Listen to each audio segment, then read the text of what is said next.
The smell of fuel and hot metal clung to the long convoys of German armor as they rolled east and west in the first years of the war. When the Panzers moved, they did not creep or hesitate. They seemed to pour across roads and fields with the surety of an unstoppable tide. In 1939, the Wehrmacht's planners had fused speed, radios, and concentrated firepower into something the world had not yet faced at scale. Poland felt it first. Villages that had been sleepy outposts of horse-drawn carts and small defensive bunkers suddenly found themselves staring at low-slung Panzer IIs and IIIs rumbling forward in tight, disciplined formations. Infantry and cavalry scattered. Anti-tank guns that had once seemed respectable weapons failed to bite deeply enough into the armor. Whole defensive lines folded in hours rather than days.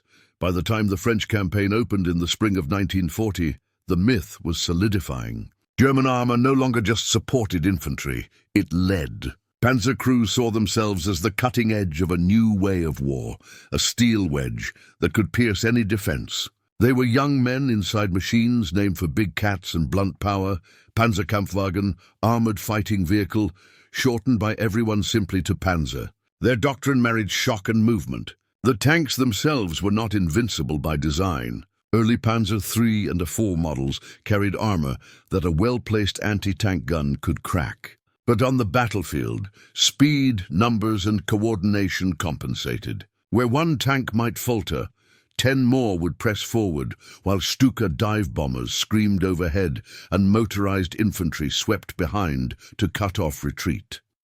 The collapse of France sealed the image. Soldiers who had spent years in garrison now roared across Belgium and the Ardennes, turning supposedly impassable forest into highways. French 75s and British boys' rifles, the old tools of another era, proved useless at close range. Crews told and retold the stories over mess tins and cigarettes. The little French guns sparking harmlessly on sloped armor, the enemy running as soon as treads clattered nearby. Newspapers at home and the propaganda machine in Berlin magnified the tales. Steel had triumphed. Blitzkrieg, though not a term the army itself used, became shorthand for lightning, war and armored inevitability even. The great gamble against the Soviet Union in 1941 fed the sense of superiority in its opening weeks. Panzer columns plunged deep into Belarus and Ukraine. Long strings of Soviet tanks burned along the verges of summer roads, their turrets blown off by direct hits from German 50mm guns. The crews, confident and often contemptuous of enemy gear, scrawled names on their barrels, hung trophies from hulls, and swapped rumors about what lay ahead. To them, infantry, whether Polish, French, British or Russian, were little more than grey or brown waves to be parted by treads and machine guns. Close assault with rifles and grenades looked suicidal. The German soldier at this stage could stand atop his vehicle and believe he was part of something nearly untouchable. That belief had practical roots. Anti-tank rifles had already proven weak. The Polish WS-35 and the British boys could punch early light panzers, but bounced off anything thicker. Mines were clumsy to emplace under fire. Field guns could work, but they were heavy and few, often too slow to redeploy when tanks broke through. Infantry without heavy support had almost nothing that promised a kill at the short ranges, where survival depended on quick, portable fire. German doctrine exploited that fact. Tank commanders trusted their armor to close with enemy positions, rake them with coaxial machine guns, and move on. The culture of the Panzer arm fed on this trust, a near swagger that mixed technical pride with the adrenaline of fast victories. It was also psychological warfare. Town after town fell not just because German machines were impervious, but because defenders believed resistance was hopeless. The sound of engines and treads was enough to send units scattering, and panzers moved in deliberate, confident lines that suggested endless depth behind them. Few Allied soldiers in those early years could imagine standing in a hedgerow or a shallow trench and facing such a machine with only small arms. That sense of helplessness was precisely what German tankers carried with them, a shield of morale as real as the steel on their hulls. Yet underneath the triumph, There were quiet truths. Tank designers in Germany knew armor thickness and gun size were a race, not an end state. They saw Soviet prototypes with heavier guns.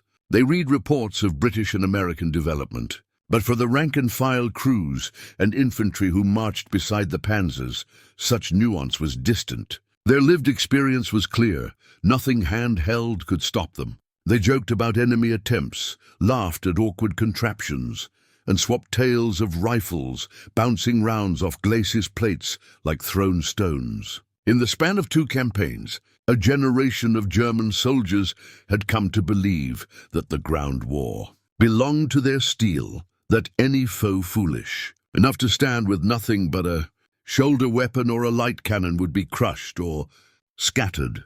It was a belief that would matter later, when new weapons arrived quietly and looked unimpressive at first glance. A tube, a rocket, a single man aiming from cover would seem a trivial thing to those steeped in the Panzer myth. Confidence, fed by early war dominance, would make the first encounters with such weapons not just shocking, but disorienting. But for now, in 1939 through 1941, the Panzer arm rolled unchallenged, its aura intact, its crews convinced they were inside the future of warfare, a future that seemed unstoppable until the battlefield shifted under their treads. Mud clung to boots and clattered on helmets as Allied infantrymen scrambled for cover whenever the grinding echo of treads reached their ears. In those first years of the war, nothing inspired such quick and choking fear as the sound of an approaching tank. The men in the ditches and hedgerows understood that their rifles, proud Springfield bolt-actions or Lee Enfields, even the quick-firing M1 Garand, were almost useless against steel. The thin crack of small-caliber bullets died against armor plates with a dull, mocking clang. To stand and fire at a tank was not bravery. It was waste. Yet those were the weapons they had. There had been attempts to give infantry a fighting chance. Anti-tank rifles emerged before the war as a hopeful answer. Britain's Boy's rifle, almost as long as the soldier who carried it, fired a heavy 55 caliber round designed to punch through light armor. Poland's Ju-35 did the same in the September campaign. On paper, these could penetrate the thin skin of early tanks. In practice, as soon as Germany improved plating on the Panzer III and I-4, the rounds shattered or skipped, leaving nothing but faint scars. Worse, the recoil was brutal. Each shot was punishment to the shoulder and ear. Soldiers fired once and needed a pause to recover, a pause fatal when treads kept coming. Grenades seemed more promising but quickly betrayed their limits. A well-thrown bundle of stick grenades could rattle a lightly armored car. But to kill a true tank, a man had to be uncomfortably close. The British sticky bomb, a glass sphere of nitroglycerin meant to cling to steel, was supposed to level the odds. Instead, it often clung to its thrower's uniform, or failed to detonate if mud fouled the fuse. Americans experimented with shape-charge hand grenades, but found them too finicky and short-ranged. Each weapon demanded a suicidal proximity. Men who tried often ended up crushed under treads or raked by coaxial machine guns before their charges touched the mark. So the search turned desperate and improvisational. Soldiers dug tank ditches with whatever tools they had, praying the machine would bog down long enough for artillery to find it. They strung mines in roadways, but moving under fire to lay them was near madness. In North Africa, British and American troops tried placing charges under disabled vehicles as bait, hoping the next Panzer would stop nearby. In Russia, Red Army infantry invented Molotov cocktails, bottles of fuel with rags lit and hurled at engine decks. Flames could force a crew to abandon ship, but only if the thrower reached a flank or rear plate without being seen. It was heroism born from necessity, and casualty lists climbed because of it. Fear seeped into every skirmish. An infantryman's world narrowed when armor entered the field. He could be brave against men, against machine gun nests and mortars. But a tank was something else. Heavy, loud, seemingly alive. Its gun could kill from hundreds of meters while he crouched with a grenade, whose fuse sputtered uncertainly. Veteran accounts from Tunisia and the hedgerows of Normandy often return to the same physical memory, the gut-deep helplessness of watching a tank pivot its turret toward your cover, knowing you had nothing sure to answer with. Orders to hold ground felt abstract when faced with that mechanical advance. Commanders and ordnance officers listened to these fears. They knew morale was eroding wherever infantry faced armor unsupported. Heavy-towed anti-tank guns like the 37mm and later the 57mm helped, but dragging one into place under fire was nearly impossible. Self-propelled guns could accompany troops but were scarce and vulnerable themselves. The dream persisted, a light, portable weapon. One man, one shot, enough to give a squad the power to make a Panzer think twice. In the meantime, ingenuity filled the gap. British engineers wrapped explosive charges around poles to jab into vision slits. Canadians taught men to climb onto tanks and shove grenades into hatches if they survived long enough. Americans tinkered with rifle grenades tipped with small-shaped charges, a crude ancestor of the coming rocket. Still, these were stopgaps and everyone knew it. The front-line soldier learned to run or hide when tanks came. Not because he lacked courage, but because survival demanded it. Entire companies were swept aside in hours, simply for lack of an answer. This period left deep marks on memory and doctrine alike. Infantrymen wrote home about the unfairness of it, about praying for air support or artillery whenever armor appeared. The lesson was stark. Without a means to kill tanks up close, no foxhole felt safe. That hard truth drove frantic development back home. Engineers working beyond blueprints and bureaucracy to turn desperation into invention. Something had to change. A man with nothing but his rifle could not stand forever against steel.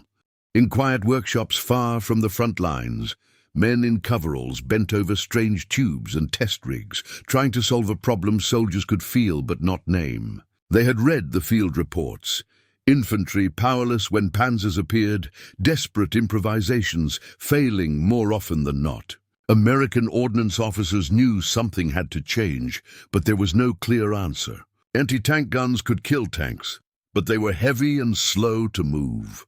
Mines could work, but only if laid in time. Grenades demanded suicidal nerve. What was needed was something new, a weapon that gave one man the power to wound steel. The conversation kept circling back to rockets, a technology still exotic in the early 1940s. America had dabbled in rocketry mostly for research and fireworks. Practical battlefield use was limited to signal flares, but one name floated through the corridors of Aberdeen Proving Ground and Picatinny Arsenal: Robert H. Goddard. Goddard, the quiet professor from Massachusetts who had spent decades launching experimental rockets to skeptical headlines, had sketched possibilities that military men only half understood. His notes on solid fuel and venturi nozzles were dense but promising. Some of his patents, dusty and overlooked, hinted at exactly the kind of propulsion needed to send a small charge fast and far enough to threaten a tank. At the same time, another idea was moving through ordnance circles: the shaped charge. French research before the war had shown that a properly formed explosive cone could focus its blast into a narrow, high-velocity jet, capable of punching through armor far thicker than its own diameter. Engineers studied the math and saw potential. A modest warhead, if aimed correctly, might melt a hole through a tank's side. Marry that to a rocket, and a soldier could, in theory, launch armor-piercing fire from his shoulder. Theory, however, met deep doubt. Within the army, many officers considered rockets unreliable toys. They fizzled or veered off course. They seemed like science fiction compared to the reassuring solidity of cannons and rifles. Some in the infantry scoffed at the thought of a firecracker that could do what dedicated anti-tank guns struggled to achieve. Logistics officers worried about supplying new ammunition types. Safety boards hesitated at the idea of troops firing explosives from tubes inches from their faces, but desperation is a powerful spur.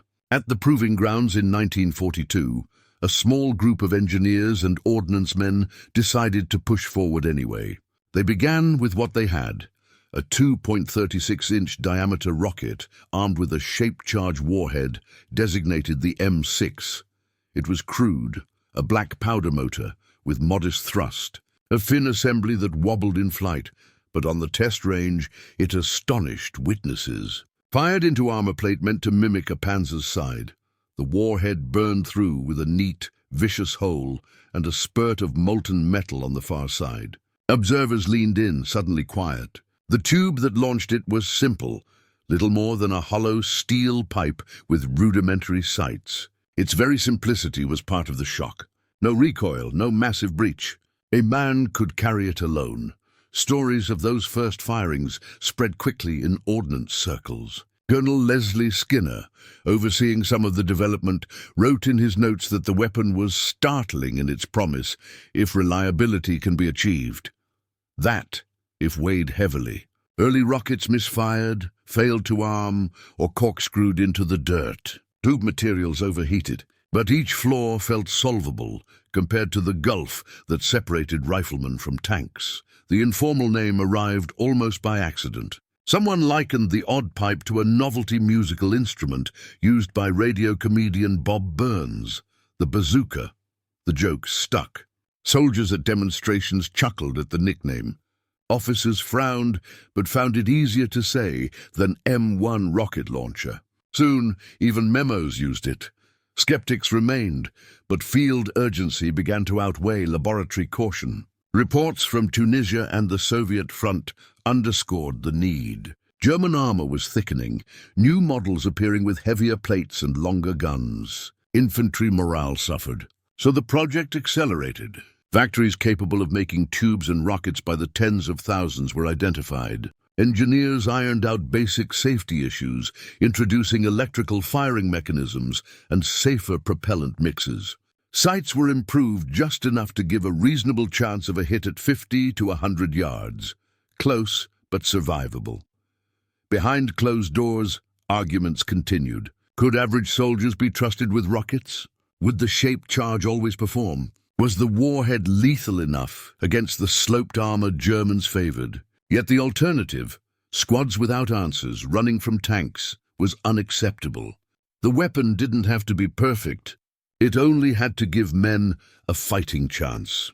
By the summer of 1942, crates of experimental launchers were quietly leaving test grounds for troop trials. Instructors began writing slim manuals, explaining backblast dangers, aiming angles and fuse quirks. They spoke to the first platoons who would carry the weapon. Keep low, aim for the sides, don't stand behind it. There was still unease among users and designers alike, but also a sense that something historic was taking shape. For the first time, an infantryman might not need artillery or a lucky mine. He could raise a pipe to his shoulder, fire a self-propelled explosive, and have a real hope of stopping a tank. The leap from desperate improvisation to deliberate engineering was not smooth or glamorous. It came from field fear, from lab persistence, and from a willingness to trust an unproven idea. In the end, the rocket concept broke through the wall of skepticism because soldiers' lives demanded it. What began as scattered sketches and cautious tests was becoming a weapon that could alter the balance between flesh and steel. The days when Panzers could roll unchallenged toward infantry were numbered, though no one yet knew just how profoundly that simple tube would change the battlefield. On a humid Virginia morning in 1942, a small knot of engineers and ordnance officers gathered on the firing line at Fort Belvoir. They were about to witness a gamble. Before them lay a curious object, a hollow steel tube a little over 5 feet long, its paint scorched from earlier tests. Inside was a new rocket, the M6 fitted with a shape-charge warhead. The setup looked almost improvised, far removed from the polished artillery pieces lined up elsewhere on the range. Yet the men attending leaned forward with the kind of anticipation that comes when hope outpaces confidence. An enlisted man, chosen for steadiness and nerve, shouldered the contraption. It was light compared to anything meant to kill tanks, barely more than 14 pounds. He had practiced the procedure. Clip in the rocket, connect the wires, check the crude open sights, squeeze the trigger connected to a dry cell battery. The others stepped back. Everyone had heard rumors about backblast and misfires. The shooter exhaled, touched the contact, and the rocket leapt away with a hiss and streak of smoke. It punched into the test plate 50 yards downrange and vanished in a flash of orange and white. When the smoke cleared, the observers crowded forward to see the result. The hole was small but decisive. Burned clean through steel thick enough to mimic the flank of a Panzer III. On the far side, a ragged spray of metal had erupted like shrapnel, lethal to anything inside. For a long moment there was silence, then a low murmur. They tried again and again, each rocket drilling through with startling consistency when it flew straight. For a group that had spent months wrestling with unreliable explosives and underpowered rifles, it felt like watching an idea finally bite back. Reports from that day reached Washington quickly. The technical name, 2.36-inch rocket launcher M1, appeared in memos, but those who had been there used a different word. One of the observers, amused by the pipe's gangly look and hollow note when tapped, compared it to the odd trombone-like instrument played by radio comedian Bob Burns. Burns had popularized his bazooka in vaudeville acts and broadcasts. The nickname stuck instantly. Engineers cringed at first, but soldiers have always preferred something short and human to strings of numbers. Soon, Bazooka was in casual speech, on chalkboards in classrooms and scrawled on crates. Behind the scenes, success on the range didn't erase every doubt. The early launchers overheated after a few shots, wiring frayed, and rockets sometimes wobbled badly in flight. Some failed to arm if fired at odd angles. The backblast was fierce enough to burn hair and clothing if anyone stood too close. Still, compared to the bleak alternatives, these were manageable flaws. Ordnance officers began to push harder for rapid refinement, better insulation around the trigger leads, improved fins for the rocket's tail, and sight adjustments to account for the gentle arc of its flight. Fort Belvoir became a hub of quiet urgency. Engineers and enlisted testers fired round after round into scrap tank hulls and plates, taking notes, adjusting propellant loads, measuring penetration. They learned the weapon was not a long-range answer. 50 to 100 yards was its envelope, closer than most men would like. But within that range, when aimed at side armor or rear engine decks, the shaped charge bit deep. Tank commanders would not be able to ignore it. The atmosphere among the first soldiers taught to use the launcher was a mix of awe and healthy suspicion. They had lived through the futility of small arms against armor, so any tool promising a fighting chance was welcome. Yet they eyed the smoking pipe warily, aware of its quirks and dangers. Instructors preached caution. Stand clear behind the shooter, avoid enclosed spaces, check wiring twice. But they also saw morale rise when squads realized they might face steel with something better than grenades. The broader army remained cautious but intrigued. Training manuals took shape, diagrams of the tube and rocket appearing in slim booklets. Aim for the thinner plates, one line advised. Do not fire from buildings unless windows and doors are open. In Washington, procurement officers quietly arranged contracts to produce launchers and rockets by the tens of thousands. The war was moving fast. If this weapon worked even half the time, it could save lives and slow enemy armor.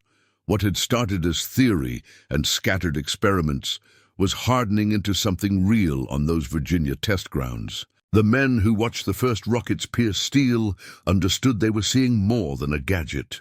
They were witnessing the tipping point of a long struggle between the lone infantryman and the tank. They couldn't know yet how many fights it would influence, how quickly the Germans themselves would study and copy the concept. They only knew that for the first time since the Panzers began their rampage, a man on foot could shoulder a chance, a narrow, smoky, dangerous chance, but one with teeth.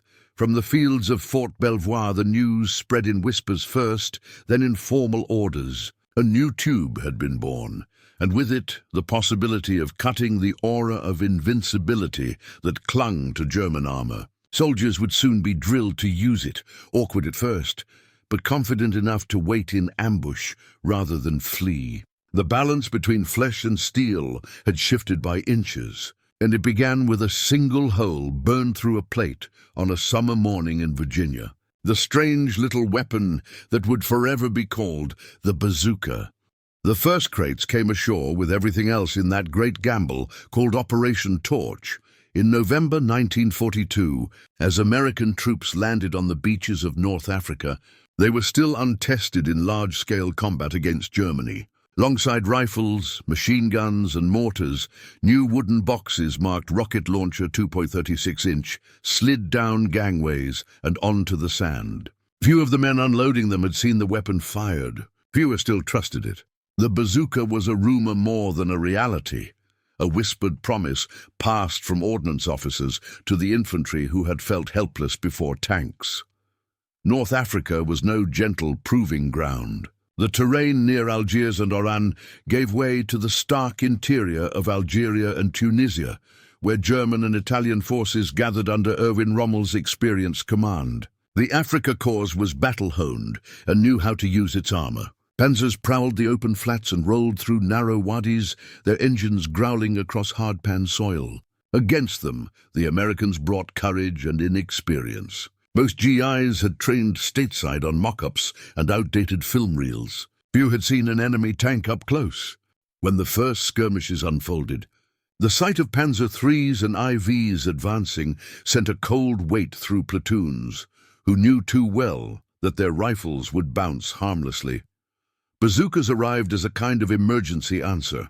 Small training sessions cropped up in rear areas. An ordnance sergeant might gather a squad and, with little more than mimeographed instructions, show them how to clip a rocket onto the wire contacts, warn about the dangerous backblast, and point out where to aim. Side armor, engine decks, turret rings, the few places thin enough to pierce. There was no time for formal schooling. Battle loomed. Men learned while sweating under the African sun, practicing quick sight pictures at scrap hulks when they could find them. The first real test came in scattered fights along the approaches to Tunisia. In one after-action report near Tabourba, a GI recorded crouching in a wadi with two comrades as a Panzer III rattled into view. The soldier fired his new weapon from 50 yards, heart hammering. The rocket hit but failed to detonate, a dud that sparked on the armor and fell away. A second shot went wide. The tank slewed its turret and answered with machine gun fire that sent the team diving. But the third rocket struck true, angling into the side behind the road wheels. Smoke and flame burst from a rear hatch. The tank lurched to a halt, crew scrambling out.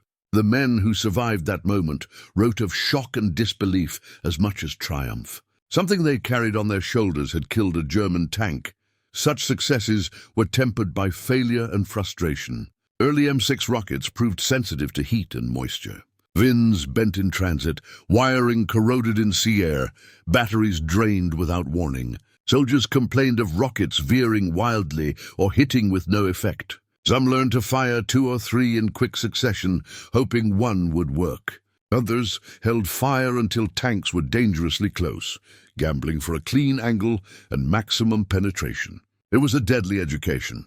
Men who missed or malfunctioned often had no time to escape before return fire or advancing treads crushed their position. Commanders noticed both the promise and the cost. Reports flowed back to Washington urging better quality control, more reliable fuses, and sturdier rockets. But they also carried accounts of newfound confidence. Infantry that had once broken at the approach of armor now considered staying put if a few launchers were nearby. A platoon with 2 or 3 bazookas could imagine ambush, not just retreat. The desert itself played a part in shaping tactics. North Africa's open spaces punished any attempt to close range, yet villages and dry riverbeds offered sudden cover. Bazooka teams learned to hide in wadis or behind mud walls, waiting for tanks funneled by terrain. British veterans of earlier desert fighting took note of the Americans' new tool and asked to test it themselves. Joint patrols experimented with combined arms, artillery to pin, bazookas to finish, By early 1943, as the campaign tightened around Kasserine and the German counterblows struck hard, the bazooka was no longer a curiosity. It was part of the kit, understood if not fully trusted. Men swapped tips in foxholes, keep the batteries warm inside your jacket, check the tail fins before loading, aim low on the hull if you can. There was dark humor too, nicknames like stovepipe and one-shot coffin, but also grudging respect for what it could do. The baptism was messy and imperfect. For every Panzer stopped, another pushed through because a rocket failed or missed. Yet each successful hit carried weight beyond the wreckage. It told men who had once felt naked before steel that they might hold their ground. And as word of kills spread from squad to squad, the mythology around German armor began to crack. Panzers were still deadly, but no longer untouchable. Those hard lessons in the North African dust would shape everything to come. Improvements to rockets, better sights, refined drills for two-man teams, and the quiet psychological shift that comes when soldiers know they have a chance. The bazooka's first war was far from flawless, but it broke an old fear and opened the door to new possibilities on the battlefield. Word of the Americans' odd new weapon reached German lines long before most crews ever saw it. Prisoners spoke of a stovepipe that fired a small rocket.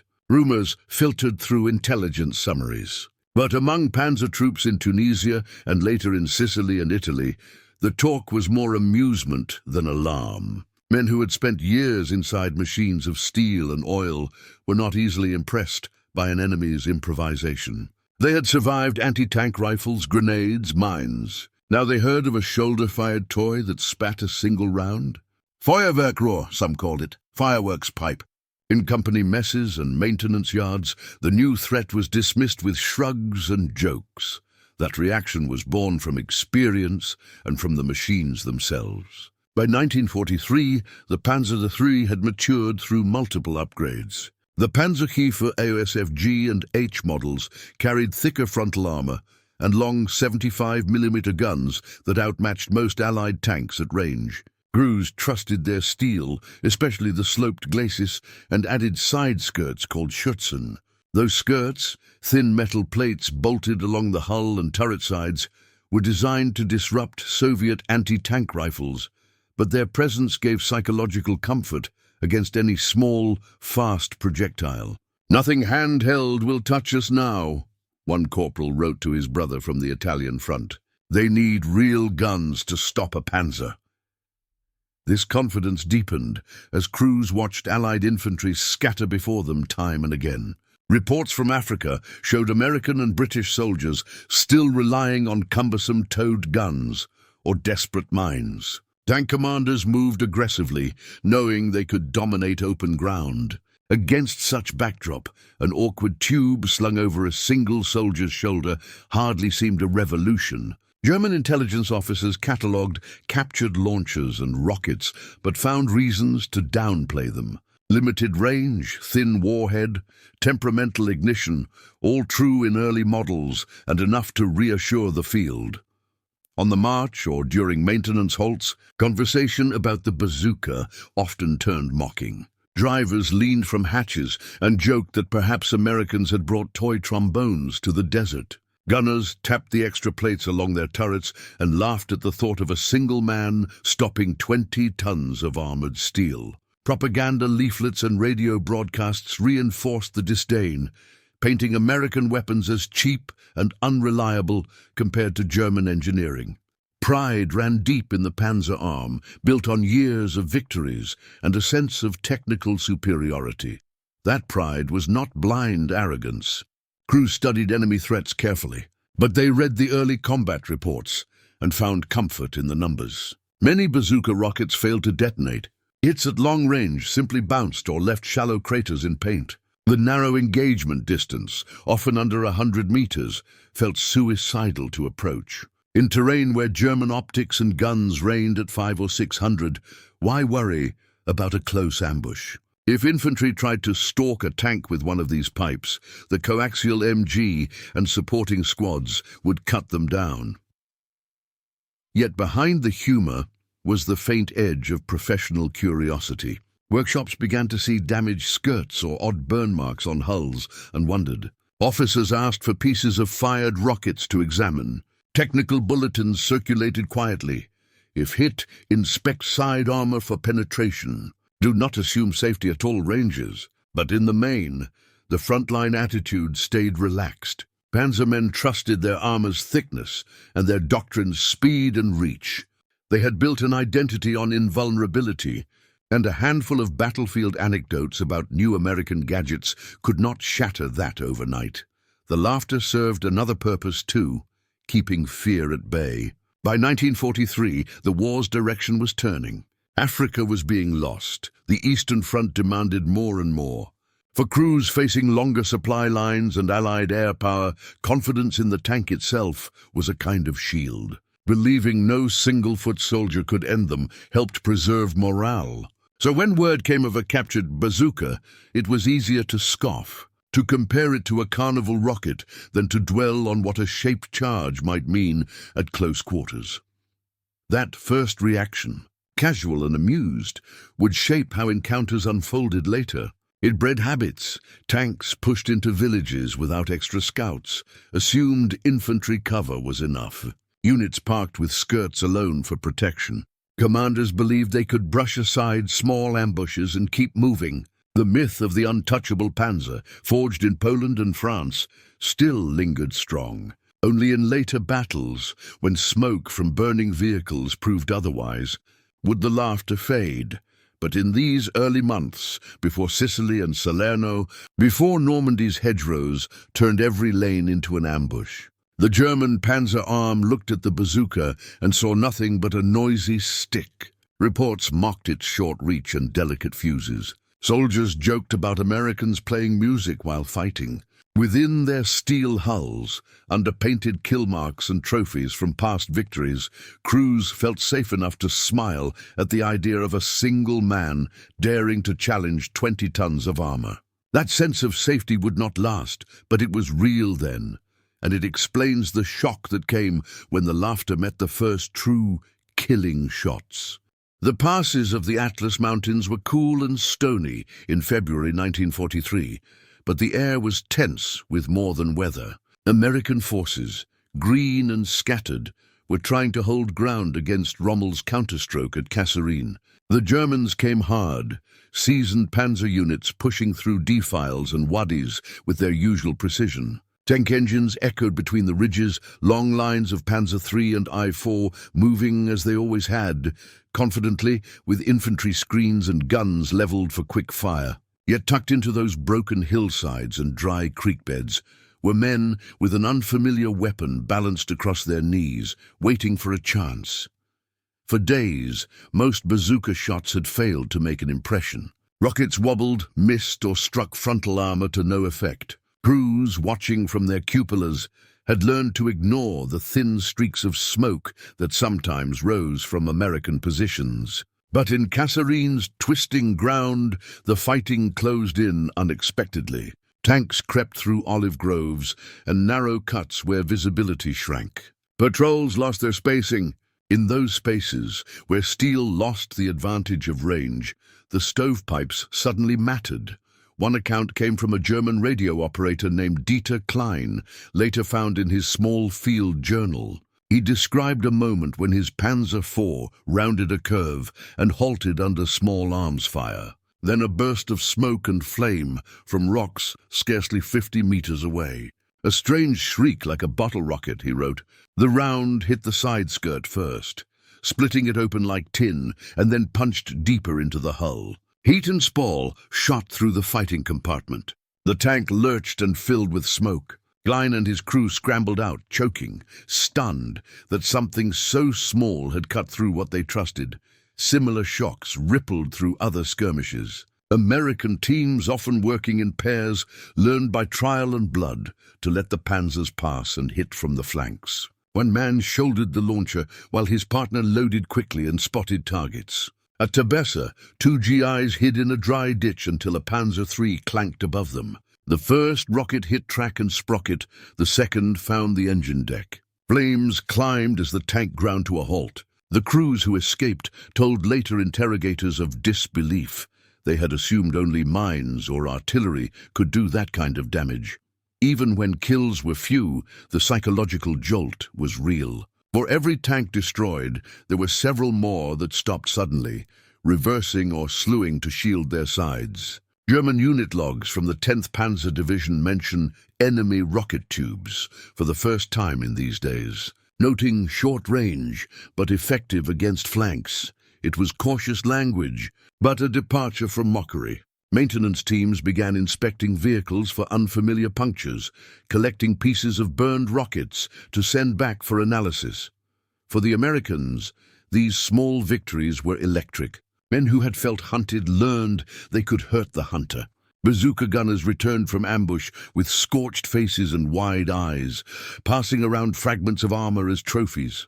In foxholes that night, the tone shifted, cautious hope replacing the older dread. The stovepipe still misfired, still demanded terrifying closeness, but it had drawn blood. Commanders saw the same. After-action reports urged better training and more launchers per platoon. They also documented the learning curve under fire. Keep shots to 50 yards or less. Strike side or rear. Aim low to avoid skirting plates. Keep a second man ready with a fresh rocket. Move after firing to avoid retaliation. Lessons etched not in manuals first, but in survival stories retold at night. German crews, meanwhile, adjusted nervously. Diaries began to show cracks in the armor myth. One sergeant wrote simply, "The Americans have a small pipe, dangerous if close. We must watch the edges of roads." Panzer tactics shifted slightly, more dismounted infantry screening in villages, more bursts of coaxial fire into every suspicious ditch. But time and supply limits meant they could not blanket every flank. The new threat forced thought. Where once there had been swagger, Kasserine was not a triumph for the bazooka. The Americans lost ground, learned hard lessons, and retreated in places. But within the confusion, the rocket launcher claimed its first undeniable kills against the Wehrmacht's best. The shock of seeing black smoke pour from once untouchable hulls traveled faster than official intelligence. Tankers spoke of ghost guns, of sudden hits from nowhere. No longer could every smoke trail be waved off as harmless. The desert wind carried more than sand after those fights. It carried a whisper that a man on foot might meet steel and survive. For the German Panzer arm, that whisper was unwelcome but real, slipping into maintenance sheds and briefing tents. For the Americans, battered but not broken at Kasserine, it was a thread of confidence they would weave into better tactics and better rockets. The battlefield had given its first clear answer. The tube could kill, and once that fact entered the minds of tankers, the laughter would never sound quite the same. In the weeks after Kasserine, battered American units pulled back, reorganized, and studied what had happened. Among the hard lessons written in field notes and debriefs was the realization that the new rocket launcher could work if used correctly, and that most of the early failures had been about method as much as machinery. What followed was an urgent, almost improvised campaign to turn a fragile novelty into a dependable weapon. Officers who had seen tanks brew up under bazooka fire sat with ordnance experts and sketched on scrap paper where to stand, how to load under pressure, how to avoid being killed by your own backblast. Those sketches became mimeographed sheets, then slim field manuals passed hand to hand in bivouacs and classrooms from Algeria to England. The first big change was in how the weapon was crude. Early on, men had fired alone, juggling tube and rockets while trying to stay hidden. No doctrine insisted on two, a gunner and an assistant. The assistant carried extra rounds, spotted for flanking armor, and shouted adjustments. Together, they could set up quickly and keep a tank under threat long enough to matter. Squads began organizing bazooka teams, sometimes 3 pairs in a platoon, each knowing its role. The teams rehearsed in olive groves and ruined villages, picking angles, measuring the dead space behind them so no one blundered into the blast. Positioning became an obsession. Reports from North Africa showed that shots taken head-on almost always failed. Side and rear armor were vulnerable, but only if the tank could be lured or forced to turn. Soldiers learned to use terrain, stone walls, wadis, buildings, to funnel armor and create kill zones. Instructors stressed patience. Let the tank pass, hit it as it exposes its flank, then move before the coaxial gun or following infantry can retaliate. They practiced silent waits, measured breathing as treads rattled closer, and the quick, almost ritual movements of load. Shoulder, aim, fire, reload, relocate. Back home, ordnance engineers tackled the rockets themselves. The original M6 had been fickle, its fuses unreliable, its fins fragile. By mid-1943, they introduced the M6A3, a stronger, better balanced projectile with an improved shaped charge and a fuse that armed more reliably after a short flight. Penetration climbed enough to threaten the latest Panzer IV armor on the sides and rear. Quality control tightened. Factories inspected propellant and tail assemblies with new rigor. The difference reached the field fast.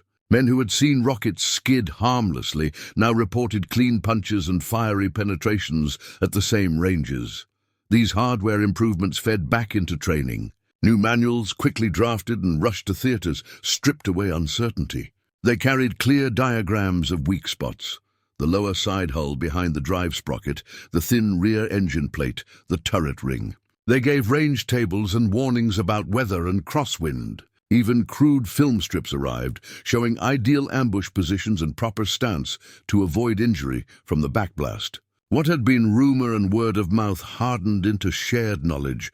Confidence grew with each engagement. In Sicily and southern Italy, infantry began to plan around their rocket teams instead of scattering them. Patrols scouted likely armor approaches and left men in cover with pre-sighted lanes. Engineers built mock tanks from scrap so gunners could practice leading a moving target. The mental shift mattered as much as any technical advance.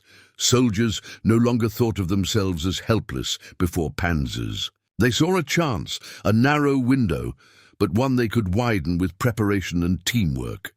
German reactions confirmed the change. Reports captured by intelligence spoke of unexpected losses from close ambush, of crews wary in tight streets and olive groves. Where once tanks charged through villages, now they paused, sent infantry ahead, and fired blindly into likely hiding spots. The bazooka was forcing adaptation, slowing the rhythm of the Panzer arm. Each delay bought time for Allied artillery and armor to join the fight.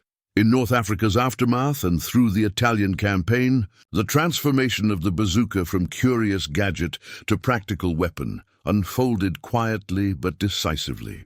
Every improvement, sturdier rockets, clearer doctrine, rehearsed two-man teams, chipped away at German assumptions. A tank was still a fearsome opponent, but it could be stalked and struck if men were disciplined and armed with the right knowledge. For Americans who had first met armor in panic, this was a profound psychological change. By late 1943, crates of the improved launchers and M6A3 rockets arrived not just in North Africa and Italy, but in Britain, where forces were training for the next great assault. Manuals circulated widely. Instructors drilled paratroopers and infantry alike. They built mock hedgerows, villages and bunkers to teach concealment and flanking shots. The stovepipe still smoked, still demanded nerve, but it had a method now. A doctrine backed by both field experience and engineering refinement. That combination, patient ambush and better sting, was what the weapon had always needed. The learning was paid for in lives at Kasserine and the Tunisian hills, but it hardened the weapon and the men who used it. The bazooka was no longer a hasty answer. It was becoming part of a system. And though the Germans didn't yet fully realize it, the days when Panzers could push unchecked through close ground were drawing to a close. The sting had been refined, and the battlefield would feel it soon.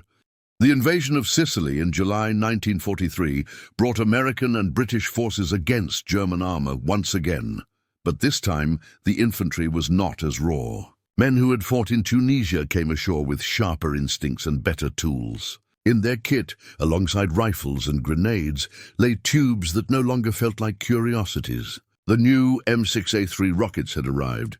The firing drills were drilled in muscle memory, and whole squads had rehearsed ambush in the scrub hills and stone villages of North Africa before boarding the transports. as landing craft ground onto Sicilian beaches and convoys pushed inland through dusty olive groves. The bazooka was no longer experimental. It was part of the plan. Sicily's terrain favored small teams willing to creep close. Low stone walls, terraced vineyards, and narrow lanes forced vehicles to choose their routes carefully. American units quickly saw how to turn this to advantage. Scouts marked choke points with chalk or branches, and bazooka pairs dug in just beyond sharp turns. When German counterattacks tried to drive the Allies back into the sea, tanks found themselves funneled between buildings or hemmed by rubble. One platoon from the 3rd Infantry Division reported knocking out 3 Panzers in less than 10 minutes outside Agrigento, the first disabled by a rocket to its track, the next 2 destroyed as they tried to maneuver around their burning comrade. German reaction was immediate and uneasy. After-action notes from the Hermann Goering Division spoke of hidden rocket shooters and ordered infantry to clear approaches aggressively before tanks advanced. Patrols swept hedges and culverts with grenades and machine gun bursts. Yet it was impossible to strip every hillside of cover, and ambushes kept appearing. For crews who had long believed side armor was safe against man-portable fire, each sudden plume of smoke was a shock. The skirts bolted on to foil anti-tank rifles helped a little, but were no guarantee against the shaped charges now in use. Soldiers wrote in letters home that the Americans had found a pocket gun that burns through steel. When the invasion moved to mainland Italy that September at Salerno, the pattern sharpened. The beachhead was shallow and contested. German armor tried to smash it with rapid counterblows. But unlike at Kasserine, the Americans now met those thrusts with disciplined rocket fire.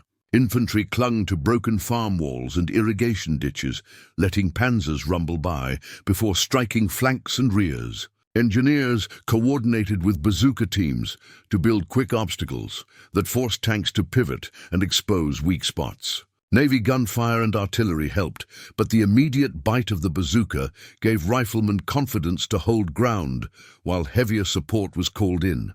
Reports from Salerno alarmed German commanders. Panzer crews were told to stay out of villages unless infantry could fully sweep them first, and to keep hatches shut even in heat and dust. Orders circulated warning that American infantry would attempt close-range strikes and that skirts alone were not protection.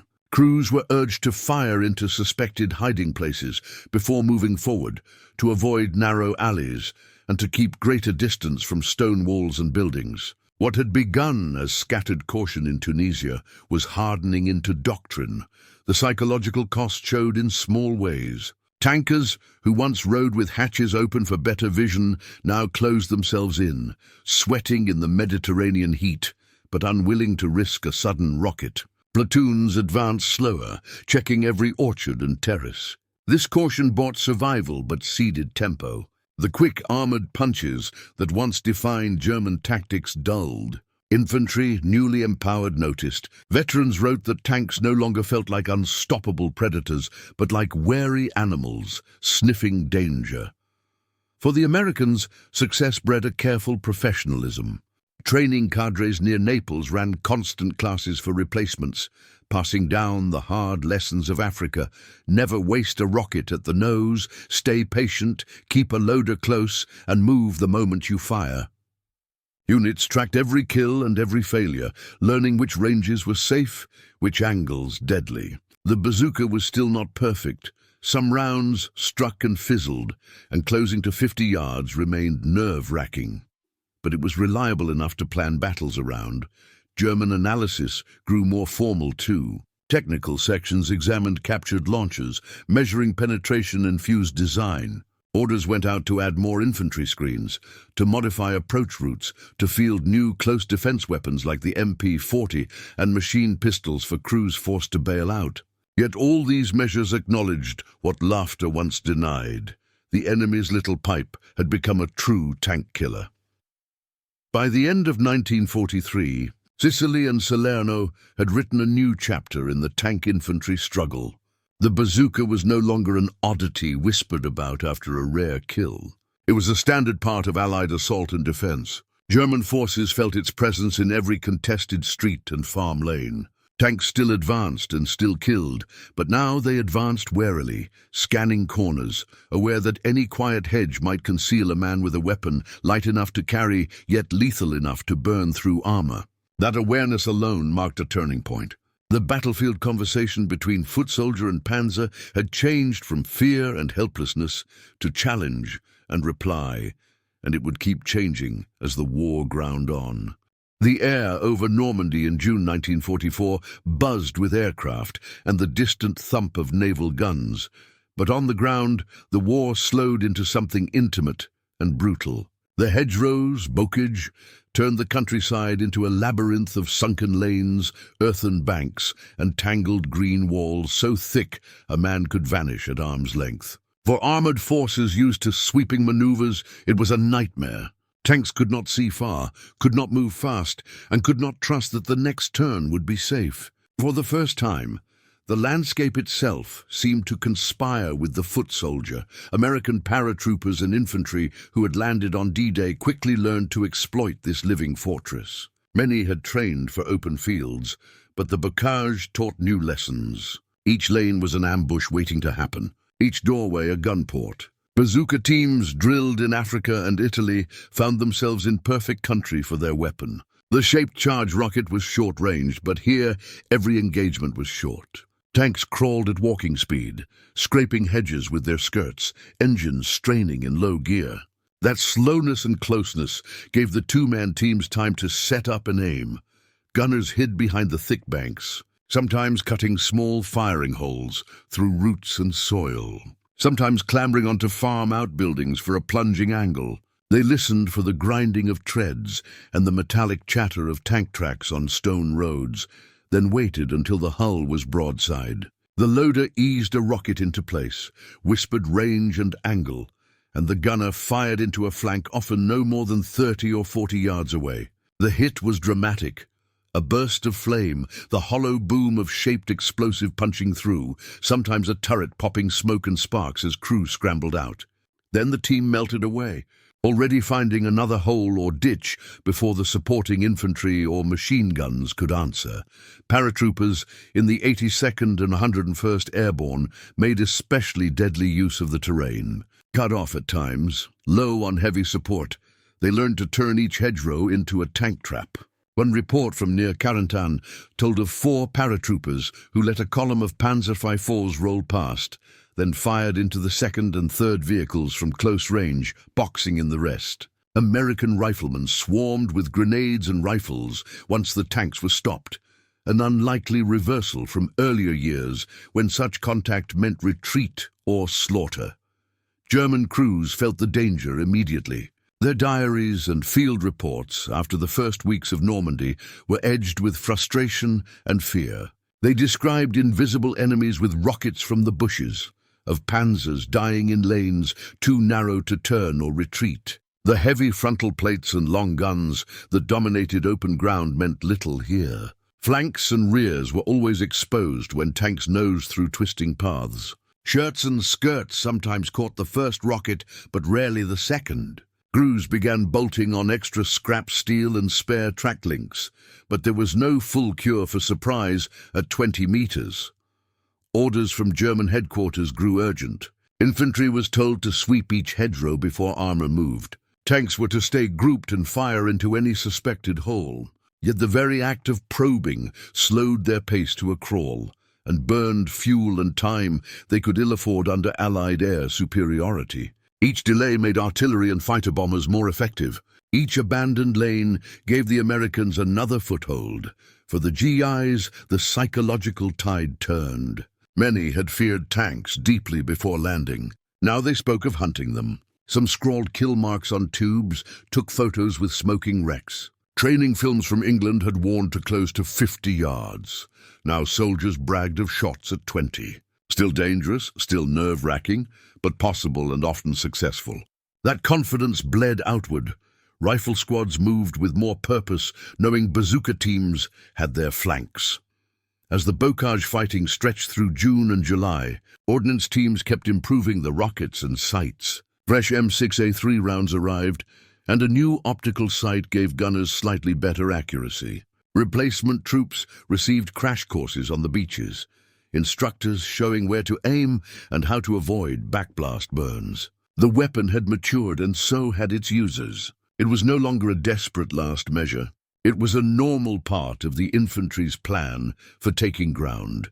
For German armor commanders, the cumulative effect was sobering. Tanks still inflicted heavy casualties and could break positions when well supported, but the easy confidence of 1940 and 1941 was gone. Each hedgerow threatened sudden death. Each advance felt like a gamble. Letters home stopped joking about the fireworks pipe and instead warned families of hand rockets that pierced steel. Morale did not collapse, but caution grew deep. More than one veteran later admitted the hedgerows taught him fear. By late summer, when the Allies finally broke out into open country with Operation Cobra, the bazooka had done more than destroy tanks. It had changed rhythm and psychology. German armor that might have pushed fast and hard lingered and hesitated, giving time for overwhelming Allied firepower to gather. Infantry that once fled at the sound of engines now dug in and aimed. In the green maze of Normandy, the long journey from helplessness to resistance found its clearest proof. The little tube, born in quiet proving grounds, had found the battlefield made for it, and in doing so forced even the proudest Panzer crews to respect its sting. Through the late summer and fall of 1944, the duel between man and machine became a contest of adaptation. The Germans, no longer laughing, tried to take back some of the ground lost to surprise. On assembly lines far from the front, extra plates and skirts were bolted onto tanks. The Schürzen that had first been meant to stop Soviet anti-tank rifles were thickened and better hung along hull sides and turrets, an attempt to disrupt the shaped charge jet of the bazooka's warhead. Crews salvaged whatever they could.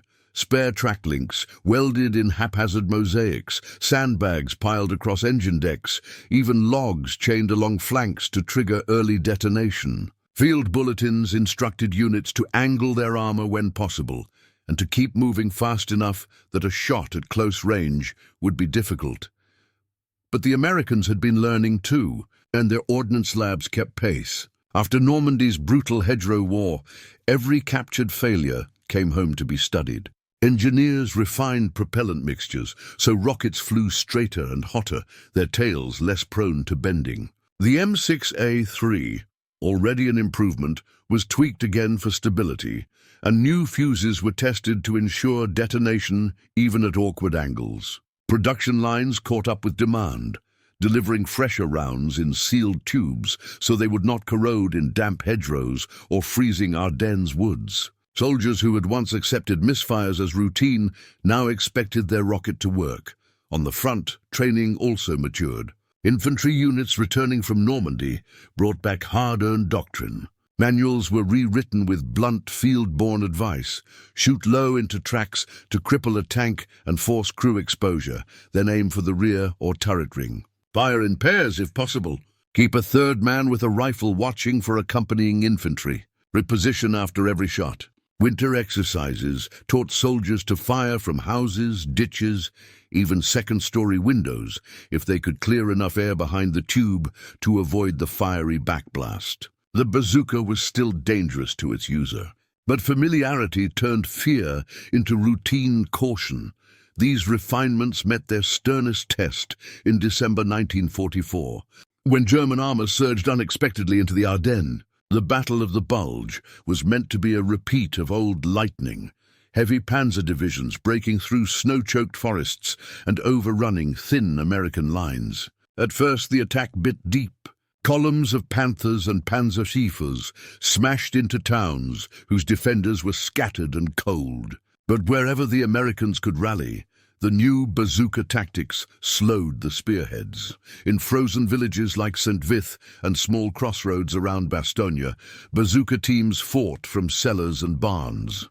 Snow-muffled movement, white sheets hid gunners until the dark bulk of a tank was nearly on top of them. Schürzen and logs helped, but were no magic. The improved rockets, hotter and truer, found cracks and edges.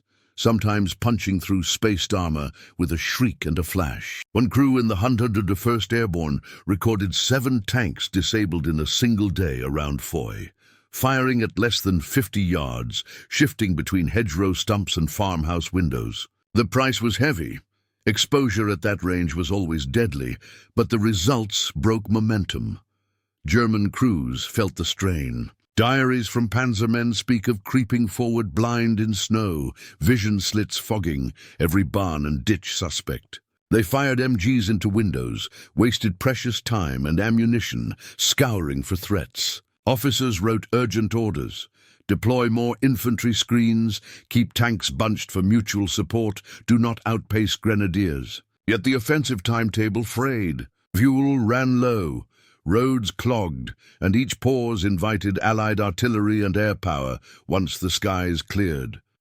The Bazooka did not win the Bulge alone. Weather, logistics, and stubborn defense mattered more, but its presence was woven into every delay. American riflemen, who might once have run now, stayed long enough to kill or cripple a lead tank, buying hours and sometimes whole days. Even a disabled Panzer blocking a narrow Ardennes road could stall a column and unravel an attack. Ordnance officers watched the reports come in and saw vindication. The endless work on fuses and propellants had paid off. Confidence in the weapon was high enough that units carried more rockets, and resupply was pushed forward, even in bitter cold. Some paratroopers built fires solely to keep batteries warm, so the trigger current would not fail. For the German side, the bazooka was now an accepted fact of war. Technical memos abandoned mockery.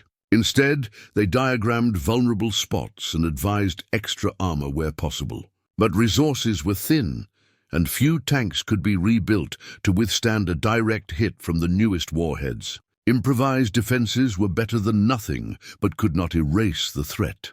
By the time the Ardennes offensive stalled and the long retreat toward the Rhine began, the relationship between infantry and armor had changed fundamentally. The bazooka had matured from emergency measure to reliable arm.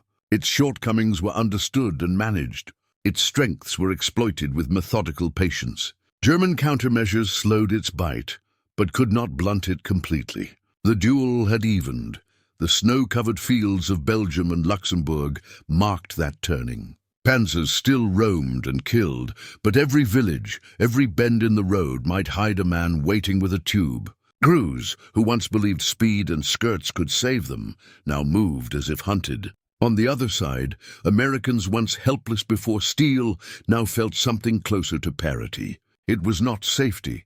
War never gave that, but it was a chance. And that chance reshaped battles from then until the war's final days. By the winter of 1944 and into the first months of 1945, something subtle but unmistakable crept into the war's paper trail. German diaries, after-action notes, and letters home began to show a change in tone. Where once there had been banter about invulnerability and jokes about enemy pipe rockets, now there were careful warnings, even unease. Crews who had grown up under the aura of the Panzer myth were beginning to accept that a single man, hidden and patient, could bring down 20 tons of steel. The psychological armor that had protected them since Poland and France was cracking. Much of that shift came from lived experience. In every theater where the bazooka had matured, Italy's hills, Normandy's bocage, the snows of the Ardennes, tanks had been ambushed at ranges once unthinkable. Reports spoke of rockets slamming into side plates from behind hedges, of rear decks punched through, while vehicles tried to reverse out of tight lanes. Commanders saw patterns forming. Roads once safe for quick thrusts now claimed lead tanks with alarming frequency.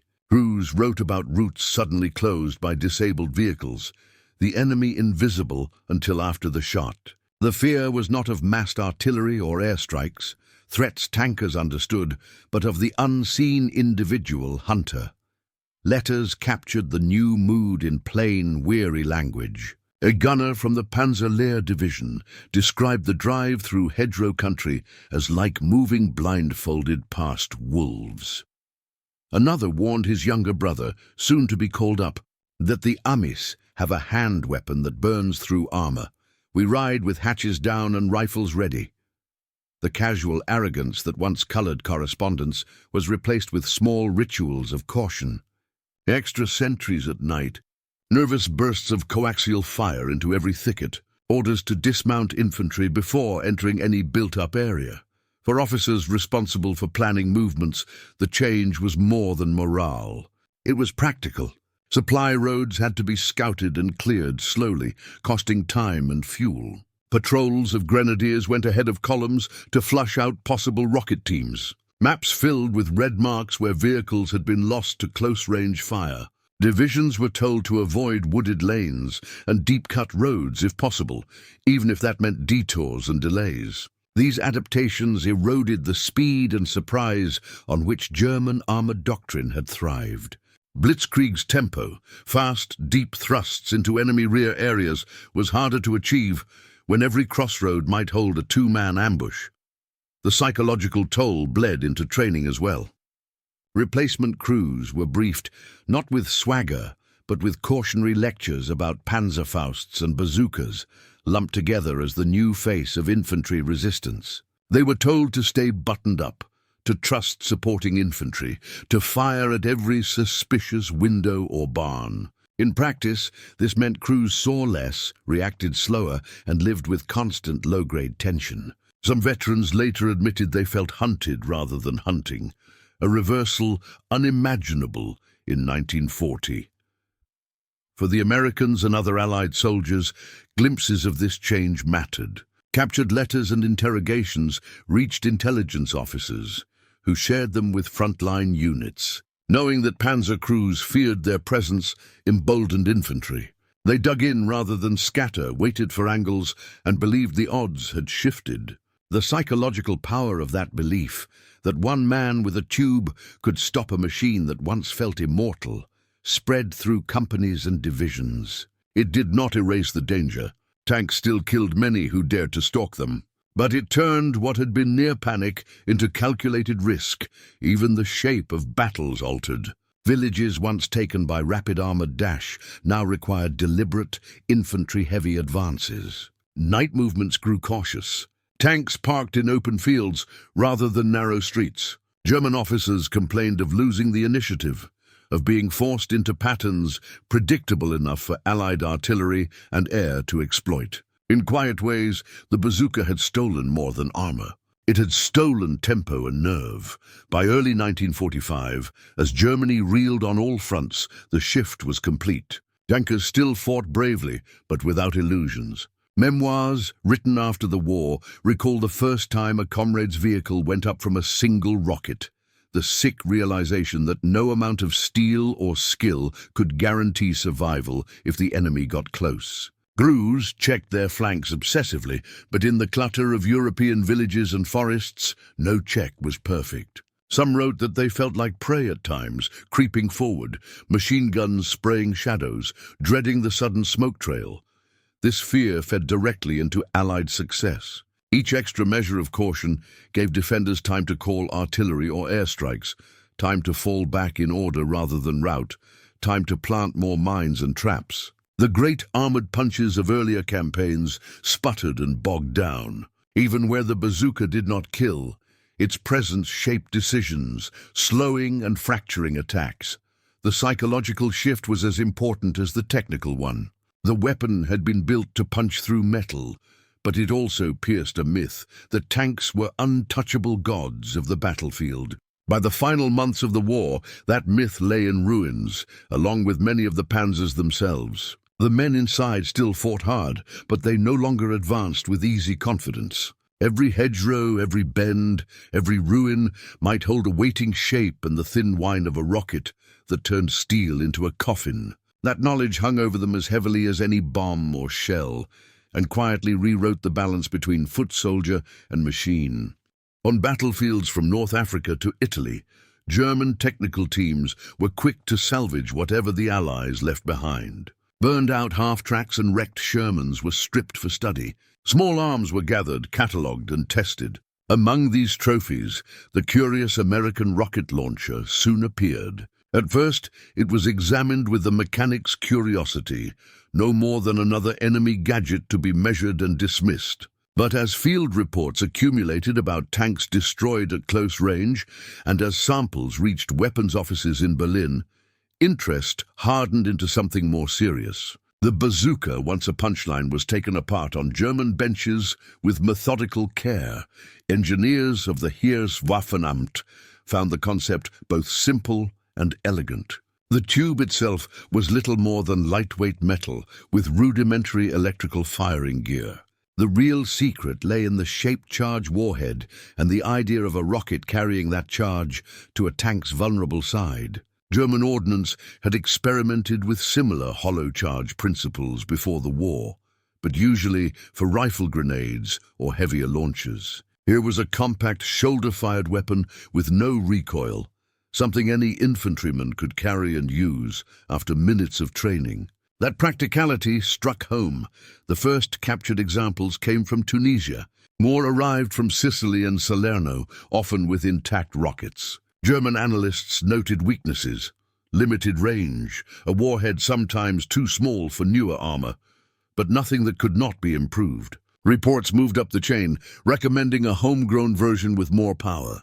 Hitler himself, fascinated by wonder weapons, reportedly approved the idea when briefed. By late 1943, Rheinmetall-Borsig engineers were adapting the American model into something unmistakably German: larger, heavier and meaner. The result was the Panzer 43, soon nicknamed the Panzerschreck, tank terror, though its official manuals sometimes used Ofenrohr, stovepipe. At 88 millimeters, its rocket was far bigger than the American 60-millimeter projectile, capable of penetrating even the frontal plates of many Allied tanks. The launcher grew to match, a long pipe nearly 5 feet and weighing over 20 pounds, with a blast so fierce it scorched the firer's face and uniform. German soldiers quickly added a sheet metal blast shield to protect themselves, a feature absent on the lighter bazooka. The weapon smoked and flamed like its American ancestor, but hit far harder. By early 1944, Panzerschreck teams were appearing in the field.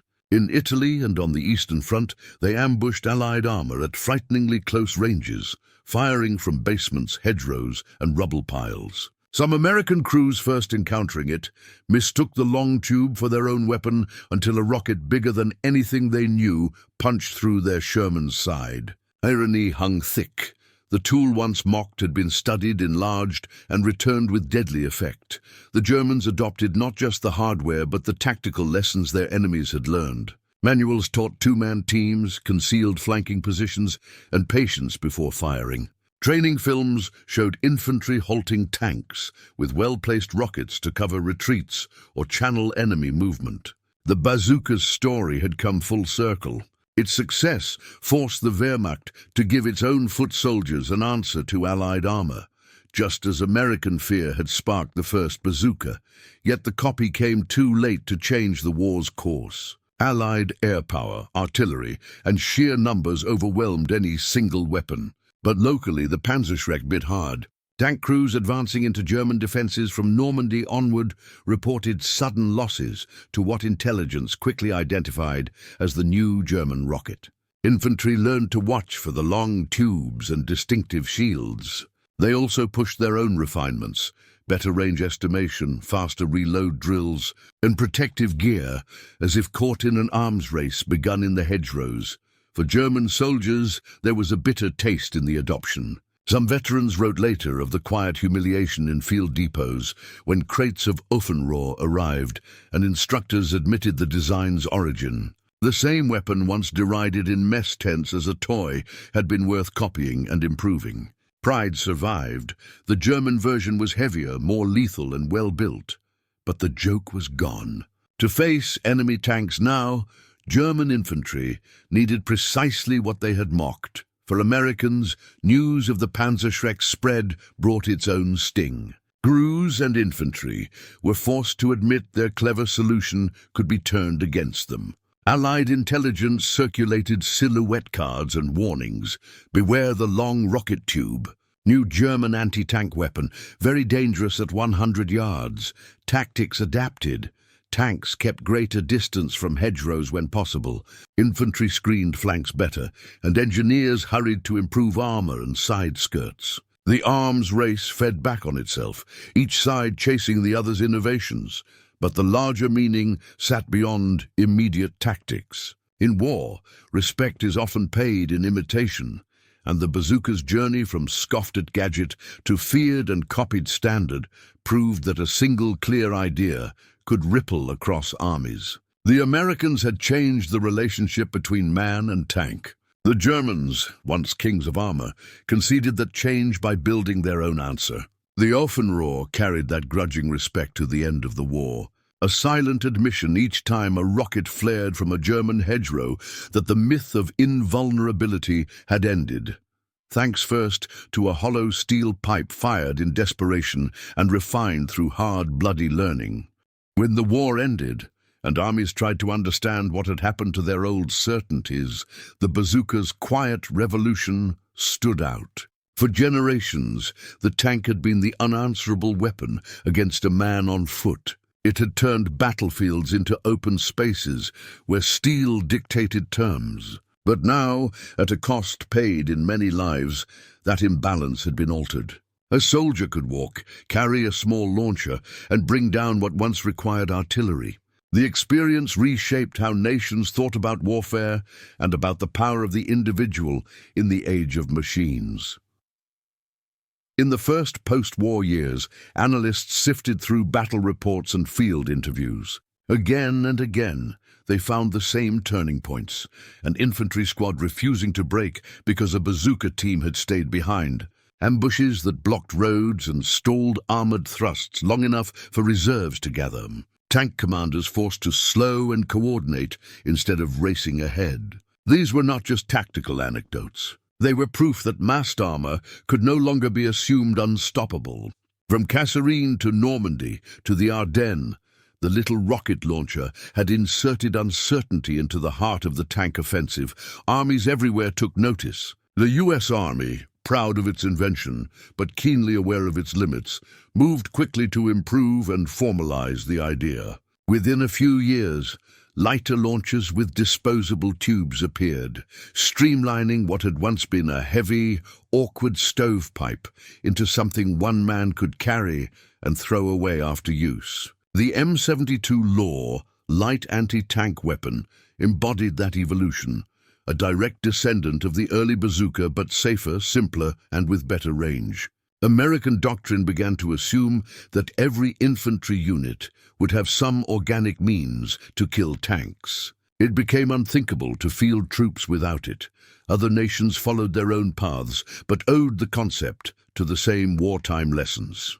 The Soviet Union, having suffered terribly under German armor, invested heavily in shape-charged rockets and launchers. Their post-war designers studied captured bazookas and Panzer, combining ideas into the RPG series, rugged, cheap, and deadly. The RPG-7, introduced in the 1960s, would carry the DNA of that first American tube into conflicts across Asia, Africa, and the Middle East, becoming one of the most recognizable weapons in the world. Where once only great powers could afford serious anti-tank capacity, now almost any irregular force could put a shoulder-fired rocket into the field.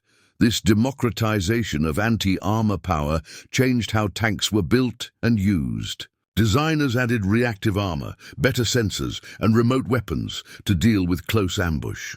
But they also accepted a new reality. Tanks could no longer roam without infantry support and careful reconnaissance. Combined arms, once a buzzword, became survival doctrine. No commander who had read the reports of burning Panzers could send armor alone into tight terrain again. The psychological influence lingered just as strongly as the technical. Soldiers who had once looked at tanks with helpless dread now trained from day one with confidence that they had tools to fight back. Urban warfare manuals were rewritten to include rocket ambush drills. Light infantry tactics assumed the possibility of halting armor, not merely evading it. Even beyond tank warfare, the idea that a single soldier could wield weaponry, once reserved for heavy crews, fed into broader trends of empowerment: man-portable missiles for aircraft, guided munitions for small teams. The bazooka also left a cultural imprint. Veterans told stories that mixed relief and wonder, of the first time a shot struck home, of watching smoke pour from a machine that had seemed invincible. Those stories shaped training films, post-war doctrine, and eventually public understanding of modern war. Armored invulnerability, once a pillar of military imagination, was gone. In its place was a more complicated, sobering picture. Technology would always invite counter-technology, and nothing built could count on fear alone to protect it. Ironically, the bazooka's children sometimes fought against the very armies that had pioneered them. In Korea and Vietnam, American troops faced Chinese and North Vietnamese forces armed with RPGs, inspired by the wartime tube. In Afghanistan and Iraq, insurgents wielded the same conceptual weapon to threaten Western armor. The idea had escaped its birth nation and belonged to the world. Yet the US and its allies accepted that paradox because the logic was sound. If a foot soldier could not face a tank, morale and flexibility would always break first.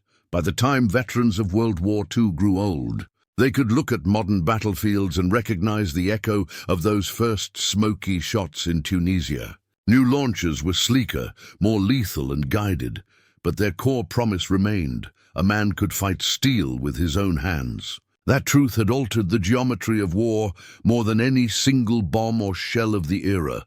So the bazooka's aftermath was not just a line of better weapons, though it was that too. It was the end of one-sided fear, the rebalance of the battlefield, so that armor had to respect the unseen soldier. It was a seed of humility planted in both tank crews and generals, proof that ingenuity and adaptation could pierce even the strongest myth. Out of desperation and hurried invention had come an enduring shift, one still shaping how armies equip their infantry and how tanks move across uncertain ground. In the long quiet after the guns of 1945, soldiers tried to make sense of the small, strange things that had mattered as much as the grand machines. Among them was a light metal pipe with wires and a crude trigger, a tool born of desperation and refined by trial. It had been called many things: stovepipe, Bob Burns' joke, tank terror, but most knew it as the bazooka. When veterans spoke of it years later, their stories were rarely about technical details. They spoke instead about how it changed what it meant to be an infantryman facing steel. Before its arrival, the tank had shaped fear in a very physical way. Men in trenches or foxholes could feel its approach in the chest, the rumble, the grinding of treads, the knowledge that rifle bullets would bounce and grenades might scratch paint but not stop momentum. That helplessness colored early war battles from Poland to France to North Africa. The bazooka did not erase the fear, but it cracked it. With a tube across their knees, soldiers could imagine standing instead of running. They still sweated as armor closed, but they waited, aimed, and sometimes won. Sometimes. That mental shift was as important as any hole burned through armor plate. For tank crews, the change was equal and opposite. They had lived inside a myth of invincibility, trusting thickness and speed to carry them through. The first time one saw a comrade's vehicle erupt from a single shoulder-fired rocket, left a mark deeper than steel could show. Suddenly every hedgerow, every rubble pile, every tree line was suspect. The long lance of blitzkrieg dulled. Tanks moved slower, demanded screens of infantry, paused before each corner. Survival now meant humility and caution, not just firepower. The device itself seemed almost too simple for the weight it carried. A tube, a battery, a rocket with a hollow charge. Yet simplicity was its genius. Cheap to make, light to carry, quick to learn. Its power lived not in perfection, early models were crude and failure-prone, but in possibility. A chance was enough to change behavior on both sides. That chance bent tactics, timetables, and morale across continents. Post-war armies understood the symbolism as well as the function. The bazooka became shorthand for equalizing technology, for giving a lone soldier leverage against bigger forces. It inspired better tools, the law, the RPG, the modern disposable missile, but it also left an ethic behind. Don't assume the giant will remain safe. Don't assume the man on foot is powerless. In planning rooms and field manuals, that ethic shaped doctrines of combined arms and layered defense. Armor would survive only if it respected what lurks unseen. For those who had carried it, the memory was intimate and raw. Many spoke of the first kill not with triumph, but with relief. The knowledge that the nightmare machine could bleed. Others remembered the fear that never fully left, because closing to 50 yards meant gambling life for a single shot. The tube's legacy was not bravado, it was sober respect for both courage and vulnerability. Soldiers learned that technology cuts both ways, and that adaptation matters more than initial advantage. Tank design itself bears the imprint. New machines sprouted reactive armor, smoke launchers and sensors, not only for distant threats, but for the lone ambusher close at hand. They fight now with infantry screens and drones, living with the awareness that no shell of steel is absolute. That awareness began when a few thin rockets in dusty theaters forced the kings of armor to slow and think.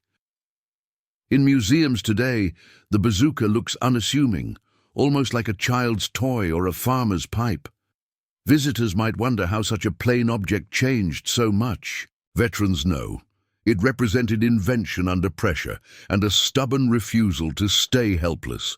It was the answer to a very old battlefield terror, delivered not by grand strategy, but by tinkerers and test ranges, and scared young men who needed something to fight back. Its true legacy lies in that rebalancing of fear and respect. On one side, soldiers learned that they were not condemned to run. On the other, tankers learned that invincibility is a story that ends as soon as someone finds a crack. Between them grew a kind of grudging equality that shaped the modern fight. More dangerous, perhaps, but more honest. So the tube endures in memory, not just as an anti-tank weapon, but as a symbol of adaptation. It says that no advantage is safe, that ingenuity can reach from the foxhole to touch the armored spearhead. It says that courage, when matched with even imperfect tools, can rewrite the terms of battle. And it reminds every army that war is a conversation, not a monologue. One side invents, the other answers, and sometimes the answer is as small and unassuming as a pipe that once made laughter die in a tank commander's throat.